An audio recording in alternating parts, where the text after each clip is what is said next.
Okay, hi students. Now let us start with this session where we are looking at writing processes.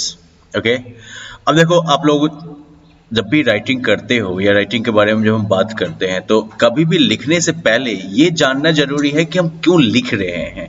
समझे कि नहीं?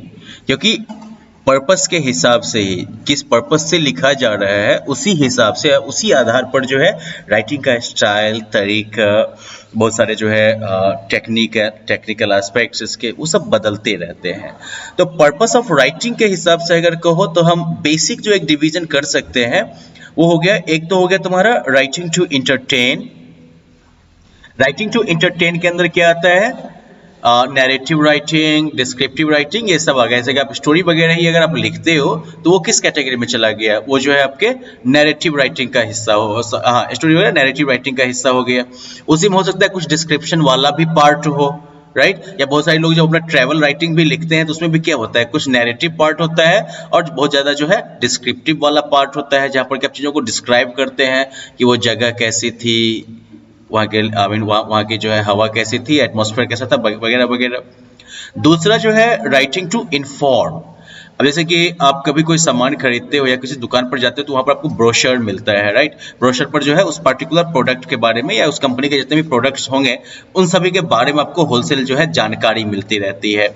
या फिर आप होटल में जाते हो तो वहाँ पर आपका सामना जो है मेन्यू से होता है, राइट? आप होटल का मेन्यू पढ़ते हो और उसके आधार पर जो है आप उस मेन्यू से के आधार पर आपको पता चलता है कि क्या क्या वहां पर जो है खाने की चीजें अवेलेबल हैं या फिर नहीं है। तीसरा जो एक पर्पस है that is writing to persuade, जहां पर क्या वो पर्पस जो होता है सिर्फ किसी को कुछ बताना ही नहीं होता है, इस तरीके से बताना होता है कि वो आपकी बात मान ले, वो आपके समझाए हुए तरीके के आधार पर काम कर ले। समझे कि नहीं? तो मतलब कि आपको अगर चिप्स का एडवर्टाइजमेंट दिखाया जा रहा है तो एडवर्टाइजमेंट में कहीं पर ये नहीं दिखाएगा कि बेटा ये जंक फूड है, खाओगे तो तबीयत खराब हो जाएगी वगैरह वगैरह। वो उसकी कोशिश ये रहेगी कि इस तरीके से इसको दिखाना है कि आपका मन भी जो है चिप्स खाने का हो जाए।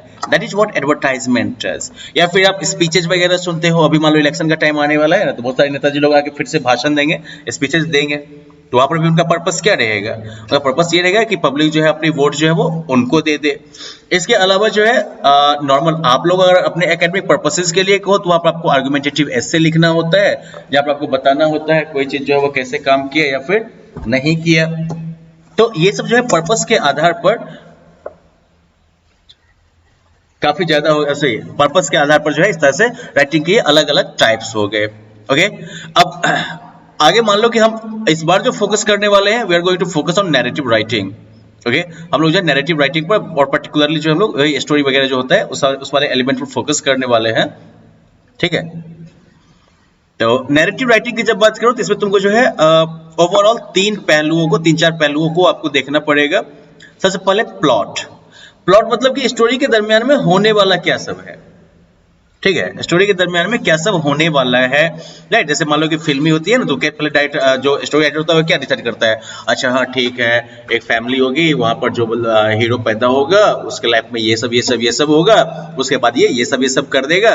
अच्छा, उधर से जो है हीरोइन के साथ जो है उसका फाइनली हैप्पी ये क्या कहोगे यूनियन हो जाएगा, कहानी खत्म हो गई। ये बेसिक प्लॉट हो गया, ये जो है स्टोरी का कह सकते हो बिल्कुल बेसिक आइडिया हो गया, जिसमें कि चीजें जो है घटना जो है वो सिलसिलेवार ढंग से आगे बढ़ जाती है।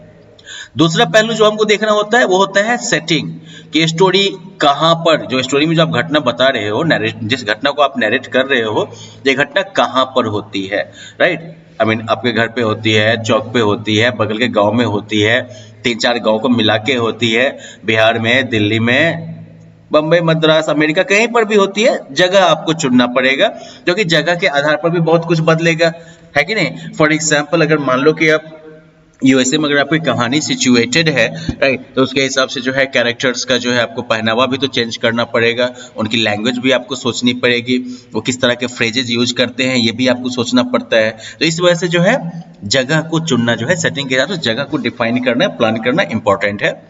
अगला है टाइमिंग, कि दिन का टाइम है या रात का टाइम है, सर्दी का मौसम है या गर्मी का मौसम है या सावन का महीना है, जो भी टाइम है वो भी आपको जो है केयरफुली चुनना पड़ेगा। क्योंकि अगर मान लो कि स्टोरी में आप कभी आप ऐसा डिटेल देते हो कि हीरो ने बहुत खूबसूरत जैकेट पहन रखी थी, लेकिन अगर मौसम मान लो कि भयानक गर्मी वाला हो तो ऐसे में हीरो का जैकेट जो है वो उसको स्मार्ट शायद बना सकता है दिखने में, बाकी लोग उसको बुड़बक ही बोलेंगे, क्योंकि भाई गर्मी के महीना में जैकेट पहन के कौन घूमता है भाई। हम्म खैर, तो ये आपका हो गया सेटिंग से रिलेटेड जो आपको केयर रखना है वो।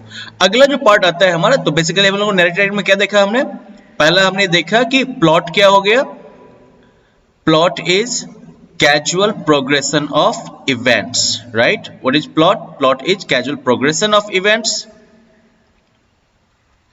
अगला पार्ट हमने देखा सेटिंग, सेटिंग में भी दो पहलू हमने देखा, प्लेस एंड टाइम, राइट, कि प्लेस और टाइम के हिसाब से जो है कुछ ना कुछ प्लेस और टाइम दोनों को जो आपको क्लियरली डिफाइन करना पड़ता है, सो क्लियरली आपको जो है प्लान करना पड़ता है, तो सेटिंग एक इंपॉर्टेंट पहलू है।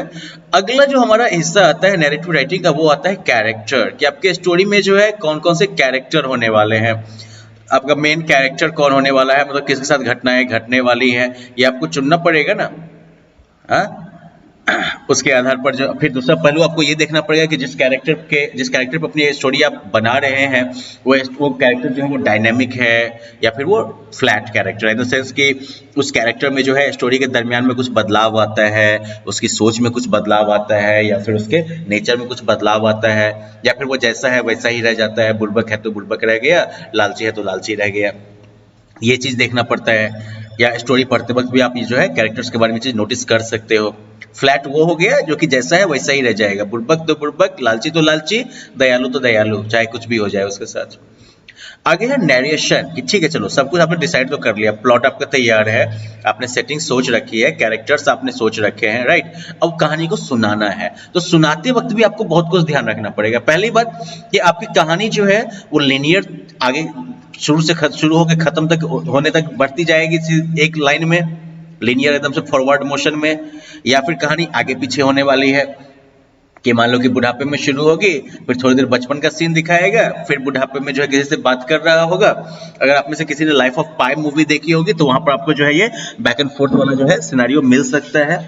फ्लैशबैक एक टाइम में हमारे यहाँ काफी पॉपुलर हुआ करता था ये, कि अमिताभ बच्चन जो है वो दाढ़ी वाड़ी पकने के बाद जो है किसी को अपनी कहानी सुना रहा है और अचानक से अगले सीन में अमिताभ बच्चन जो है वो हाफ पैंट में दौड़ रहे हैं, है ना भाई, मजेदार सीन होता है। But that is what you call flashback method, जहाँ पर कि आप बिल्कुल एंड पॉइंट पर शुरू करते हैं कहानी को और फिर सीधा आप जंप मार के शुरू में आ जाते हैं और फिर शुरू से आप जो है आगे की तरफ बढ़ने लगते हैं। तो ये जो है कुछ की नैरेटिव, ये जो है कुछ की जो है आपका नैरेटिव सीक्वेंस हो गया कि इस आधार पर जो है कहानी सुनाएंगे। अगला पहलू आपको देखना है कि नैरेटिव वॉइस। अब जैसे कि मान लो कि मैं एक कहानी सुनाता हूँ आप लोगों को, ठीक है। एक लड़का है जिसका नाम है राजू। तो राजू सुबह सुबह मॉर्निंग वॉक के लिए जाता है, उसके सर पर कोई जो है गोबर फेंकता है, काफी बदबूदार गोबर होता है वो, और राजू को काफी गुस्सा आता है। वो देखता है तो एक लड़का जो है वो हंस रहा है, राजू फटाफट उसके पास जो है लड़ने के लिए पहुंच जाता है। अभी दोनों झगड़ा शुरू ही किए होते हैं, अभी बस गर्मा गर्मी चल रही होती है। उधर से राजू के पापा जो है वो भी टहलते हुए आते हैं और शोर सुन के उस लड़के का जो फादर है वो भी बाहर निकलते हैं। पता चलता है कि दोनों एक्चुअली बहुत पुराने दोस्त रहे हैं। तो वो जो है सबसे पहले दोनों बच्चों को राजू और उस लड़के को जो है चुप करवाते हैं और उसके बाद जो है दोनों को बोलते हैं कि भाई सुबह सुबह तुम लोगों ने झगड़ा क्यों शुरू किया, चलो दोनों मुर्गा बन जाओ। तो आपसी दोस्ती को मजबूत करने के लिए दोनों जो है दोनों बच्चों को मुर्गा बना देते हैं। और उसके बाद अगला सीन ये होता है कि दोनों जो है बैठ के चाय पी रहे हैं और राजू और वो लड़का दोनों जो है मुर्गा बन के हैं वहां पर। तो ये मान लो कहानी हो गई। और यहाँ पे मैंने क्या किया, मैंने लीनियर फॉरवर्ड तरीके से आपको सुना दिया इस कहानी को, है कि नहीं। मॉर्निंग वॉक से मैंने शुरू किया और बाद में जाके जो है चाय पीने तक मैं लेके चला गया।